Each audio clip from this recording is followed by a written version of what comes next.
ಈಗ ಈ ಭಾರತ ದೇಶದಲ್ಲಿ 80% ಹೆಸರು ಜವಾಹರ್ಲಾಲ್ ನೆಹರು, ಇಂದಿರಾ ಗಾಂಧಿ ಹೆಸರಲ್ಲಿದ್ದಾವೆ, ರಾಜೀವ್ ಗಾಂಧಿ ಹೆಸರಲ್ಲಿದ್ದಾವೆ. ಅವನ್ನ ಯಾರು ಬದಲಾವಣೆ ಮಾಡಲಿ? ಮತ್ತೆ ಇದ್ರ ಹೆಸರೇನಿತ್ತು? ಜವಾಹರ್ ರೋಜ್ಗಾರ್ ಯೋಜನೆ. ಕಾಂಗ್ರೆಸ್ ಅಧಿಕಾರ ಹಿಂದಿನೂ ಇತ್ತಲ್ಲ, ಜವಾಹರ್ ರೋಜ್ಗಾರ್ ಯೋಜನೆ. ಅವಾಗ ಯಾಕೆ ಮಹಾತ್ಮ ಗಾಂಧಿ ಹೇಳಲಿಲ್ಲ? ಇಲೆಕ್ಷನ್ ಬಂದಿದೆ ಅಂತ ಗಾಂಧಿ ಹೆಸರನ್ನ ಅತಿ ಹೆಚ್ಚು ದುರುಪಯೋಗ ಮಾಡಿಕೊಂಡಿರುವಂತ ಪಕ್ಷ ಯಾವುದಾದ್ರೂ ಇದ್ರೆ ಅದು ಕಾಂಗ್ರೆಸ್ ಪಕ್ಷ. ಮತ್ತು ನಮ್ಮ ಪ್ರಕಾರ ಗಾಂಧಿ ಮತ್ತು ರಾಮ ಬೇರೆ ಯಾರಲ್ಲ. ಗಾಂಧಿಯ ಆತ್ಮದಲ್ಲಿ ರಾಮ ಇದ್ದಾನೆ.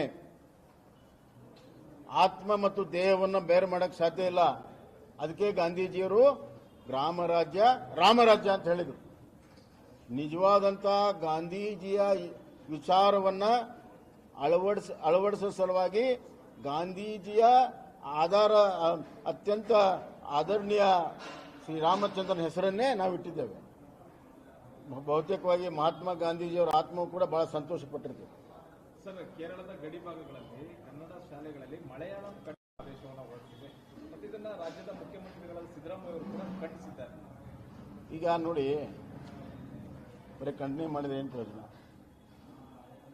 ಕೇರಳ ರಾಜ್ಯದ ಅಡಿಯಲ್ಲಿ ಕರ್ನಾಟಕ ಸರ್ಕಾರ ಕೆಲಸ ಮಾಡ್ತಾ ಇದೆ.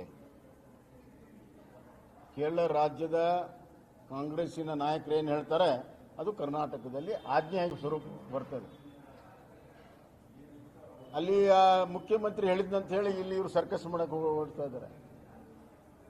ಎಷ್ಟು ಕಡೆ ಇವತ್ತು ಹೊಡೆದಿಲ್ಲ, ಎಷ್ಟು ಕಡೆ ಅಕ್ರಮ ಅಂತೇಳಿ ಹೊಡೆದಿಲ್ಲ, ಎಲ್ಲರಿಗೂ ಪರಿಹಾರ ಕೊಡ್ತಾರೆ. ಇದು ಎಷ್ಟು ಬಹಿರಂಗವಾಗಿ ಪಕ್ಷಪಾತವನ್ನ ಇವತ್ತು ಈ ಸರ್ಕಾರ ಮಾಡ್ತಾ ಇದೆ ಅಂತಂದ್ರೆ ದಾಷ್ಟೇ ಎಷ್ಟಿರ್ಬೋದು. ಅಲ್ಲಿ ವೇಣುಗೋಪಾಲನ ಮೂಗಿಗೆ ನೆಗಡಿ ಆದರೆ ಇವರು ಸೀನಕ್ಕೆ ಶುರು ಮಾಡ್ತಾರೆ. ವೇಣುಗೋಪಾಲನ ಮೂಗಿಗೆ ನೆಗಡಿ ಆದರೆ ಕರ್ನಾಟಕ ರಾಜ್ಯದ ಸರ್ಕಾರ ಸೀನಕ್ಕೆ ಶುರು ಮಾಡ್ತದೆ. ಇದ್ರ ಬಗ್ಗೆ ವೇಣುಗೋಪಾಲ್ ಮಾತಾಡ್ತಾರೆ.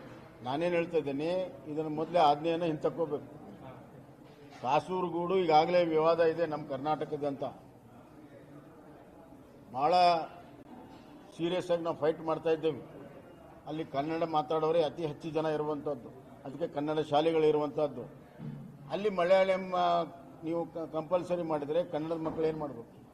ಕನ್ನಡ ಮಕ್ಕಳ ರಕ್ಷಣೆ ಕೇರಳದಲ್ಲಿ ಮಾಡುವಂಥ ಕೆಲಸವನ್ನು ಈ ರಾಜ್ಯದ ಮುಖ್ಯಮಂತ್ರಿಗಳು ಮಾಡಬೇಕು. ಬರೀ ಖಂಡನೆ ಮಾಡಿದ್ರೆ ಸಾಲದು.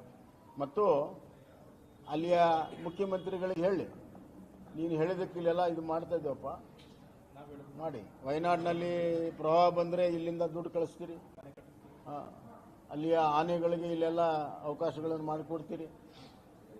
ಇದು ಕನ್ನಡ ಮಕ್ಕಳನ್ನ ರಕ್ಷಣೆ ಮಾಡುವಂಥದ್ದು ನಿಮ್ಮ ಕೈಲಿ ಆಗಲ್ಲ ಅಂದರೆ ಏನು ಅರ್ಥ?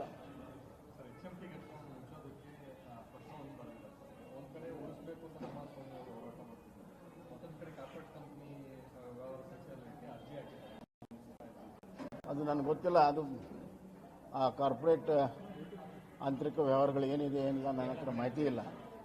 ಆದರೆ ನನ್ನ ಪ್ರಕಾರ HMTಯನ್ನು ಉಳಿಸಬೇಕು. ಮತ್ತು HMTಯನ್ನು ಈಗ ಟ್ರೆಡಿಷನಲಿ ಏನು ಮಾಡ್ತಾ ಇದ್ದಾರೆ ಅದು ಮಾಡೋಕ್ಕಾಗೋದಿಲ್ಲ. ಅದಕ್ಕೆ ಹೊಸ ತಂತ್ರಜ್ಞಾನವನ್ನು ಬಳಕೆ ಮಾಡಿ ಹೊಸ ಮೆಷಿನ್ ಟೂಲನ್ನು ತಯಾರು ಮಾಡೋದಕ್ಕೆ ಕೇಂದ್ರ ಸರ್ಕಾರ ಮುಂದೆ ಬರಬೇಕು ಅಂತ ನನ್ನ ಒಂದು ಚಿಂತನೆ.